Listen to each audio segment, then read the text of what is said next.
Kita ke informasi lain, pemirsa, pria di Jember, Jawa Timur yang menganiaya dan menyekap istrinya di kandang sapi akhirnya diringkus polisi. Terungkap suami kejam itu melakukan aksi kejinya gara-gara tak izin pergi kerja.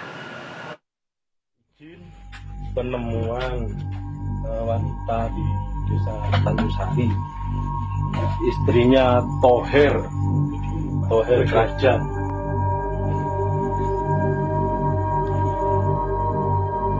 Seorang istri di Glundengan, Wuluhan, Jember, Jawa Timur menjadi korban penganiayaan oleh suaminya sendiri.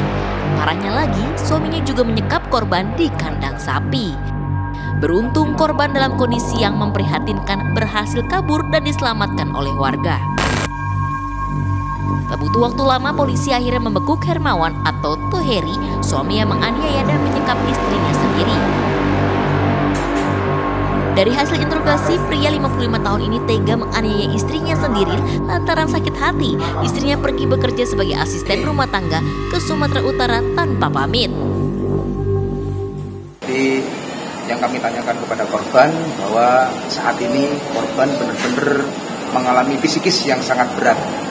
Jadi harus dilakukan perawatan psikologi terhadap yang bersangkutan. Jadi korban memang mulai hidup bersama si Hermawan atau H, si pihak pelaku atau suaminya sudah sering kali mengalami kejadian kekerasan dalam rumah tangga. Tapi baru kali ini kejadian tersebut sangat parah dan membuat korban mengalami trauma psikis dan mengalami kekerasan fisik. Menurut polisi, kekerasan ini bukan kali pertama terjadi. Sang istri kerap mendapatkan kekerasan fisik dari Toheri. Namun diakui, ini yang paling parah hingga korban mengalami luka fisik serta trauma yang serius. Korban kini menjalani perawatan medis di Puskesmas Wuluhan. Hisyam Nugroho, Jember, Jawa Timur. Untuk membahas kasus ini lebih lanjut, kami sudah terhubung dengan AKBP Bayu Pratama Gumunagi selaku Kapolres Jember. Selamat sore, Pak Bayu. Selamat sore, Mbak Stefani. Baik, Pak Kapolres, saat ini pelaku sudah diamankan oleh pihak polisian. Lalu dari pemeriksaan pelaku, apa sebenarnya motifnya menyekap dan menganiaya istrinya? Apakah murni karena istrinya tidak izin pergi bekerja atau ini akumulasi dari masalah dalam rumah tangga sebelum-sebelumnya? Baik, terima kasih Mbak Stefani. Dapat kami informasikan bahwa hasil pendalaman terhadap korban, kami dapati informasi bahwa memang sifat atau perangai dari suami atau pelaku korban ini memang temperamen, sehingga perlakuan kasar atau kekerasan dalam rumah tangga ini kerap terjadi atau dialami oleh korban. Kemudian adapun yang menjadi motif dari suami melakukan penganiayaan terhadap istri ini adalah salah satunya yaitu pada saat istri bekerja ke luar kota tidak izin kepada suami. Namun ada juga hal lain yang disampaikan oleh pelaku dalam pendalaman yang kami lakukan. Ada kekecewaan dari suami kepada istri karena istri juga memiliki beberapa hutang pada tetangga yang membuat suami merasa malu. Atas dua hal inilah suami melakukan kekerasan terhadap korban yang menyebabkan korban luka berat. Baik, jadi pelaku pun sebelum ini juga sudah sering melakukan kekerasan kepada istrinya. Apakah sebelum ini korban pernah melaporkan kekerasan yang ia alami ke polisi? Ya, jadi sebenarnya di bulan Agustus tahun 2023 yang lalu, korban ini pernah diperlakukan hal yang serupa, di mana tangannya diborgol, kemudian dianiaya, dan juga disekap di dalam gudang.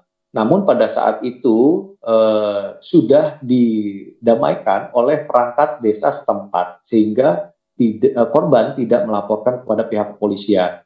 Namun peristiwa itu terulang kembali di bulan Maret ini, kurang lebih di tanggal 7 Maret yang lalu.